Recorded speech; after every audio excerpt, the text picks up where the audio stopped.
Study Session 12.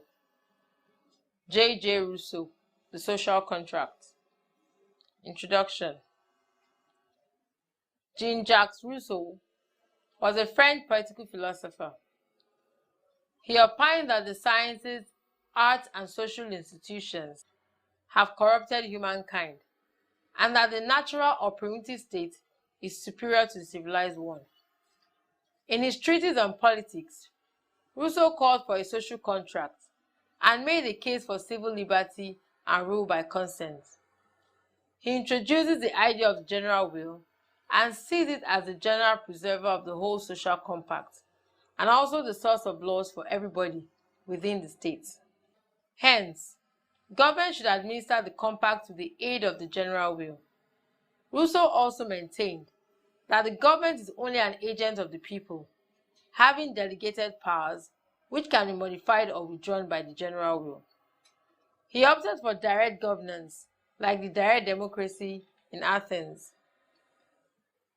Learning outcomes.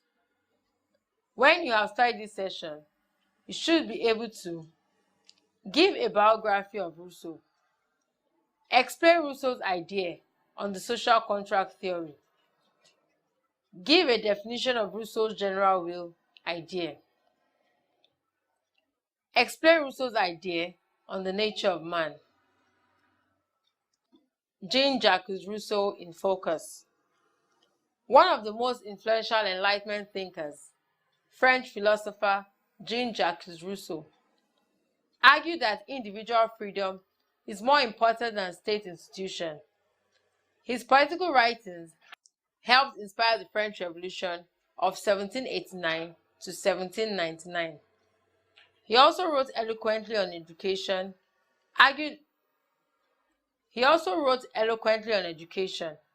arguing that children learn best by interacting freely with their environment. His thoughts on education anticipated 20th century reforms in schooling. Jean-Jacques Rousseau, 1712 to 1778. Biography. Rousseau was a French philosopher. His philosophy helped significantly to shape the political events that led to the French Revolution.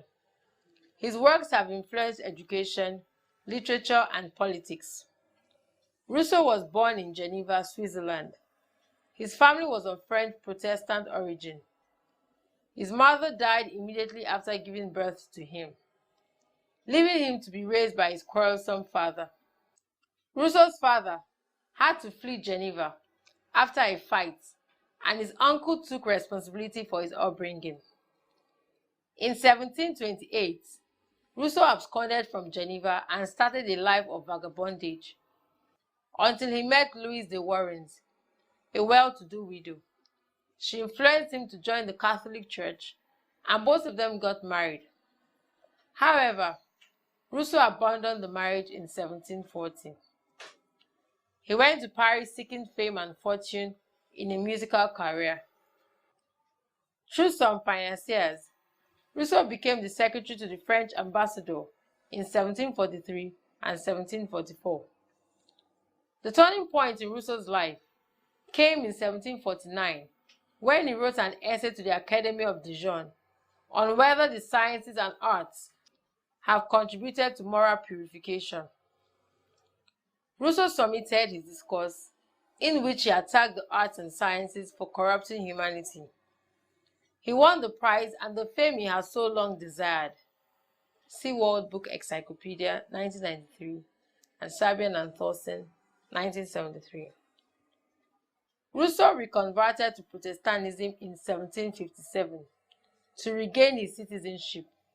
He then quarreled with the philosophers because he thought they were persecuting him. Rousseau's last works include poetry, prose essays on music, botany, etc. On the nature of man, Rousseau believed that man is innately good, that people living in natural conditions, isolated and without language, are kind and without motive to harm or hurt one another. See Alan R., 1988. However, once they live together in society, people became evil. It is that society that corrupts people by bringing out their inclination towards aggression and selfishness. He also blamed intelligence, the growth of knowledge, the progress of science and philosophy for the evil condition of man, and posited that man can get to a better condition in a simple agricultural society in which desires could be limited, sexual and egotistical drives controlled, and energies directed towards involvement in community life. See Sabian and Thorson, 1973. On social contract, Rousseau argued that man was born free but was everywhere in chains. The chains were caused by society, hence the necessity for a contract. This social contract is in the form of an association which would defend and protect the whole common force, the person and good of each associate, and in which each, while uniting himself with all, may still obey himself alone and remain as free as before. See Sabian and Thorson, 1973. Hence, the social contract of Rousseau is not as absolute as that of Hobbes. Thus, the people can at will pull out of the contract. On the issue of the general will, Rousseau presented the general will as the major preserver of the whole of the social compact, and every part of it. It is also the source of the laws for all the members of the state in their relation to one another and to it. Hence, the government should administer the compact with the general will. This is because the power of the sovereign, absolute, sacred, and inviolable as it is, does not and cannot exceed the limits of general conventions, and that every man may dispose at will of such good and liberty as these conventions leave him. In order for the social compact not to be an empty formula, it tacitly includes the undertaking that whoever refuses to obey the general will shall be compelled to do so by the whole body. This means he will be forced to be free. See Sabian and Thorson, 1973. Rousseau thus argued that the general will is always right and stands for the social good. It is arrived at when differences of opinion cancel each other. That is, when all the pluses and minuses cancel themselves out, what is left becomes the general will. The general will greatly diminishes the importance of government. Sovereignty belongs to the people as a corporate body, while government is merely an agent having delegated powers which can be withdrawn or modified at the will of the people. On the issue of the form of government, Rousseau did not accept absolute monarchy like Hobbes did. He implied a community government. He did not encourage any form of representative government, since the sovereignty of the people cannot be represented. The only option left, therefore, is direct democracy, in which the citizens can actually be present in town meeting, from where the general will can be easily obtained. Summary. Jean-Jacques Rousseau was a French political philosopher.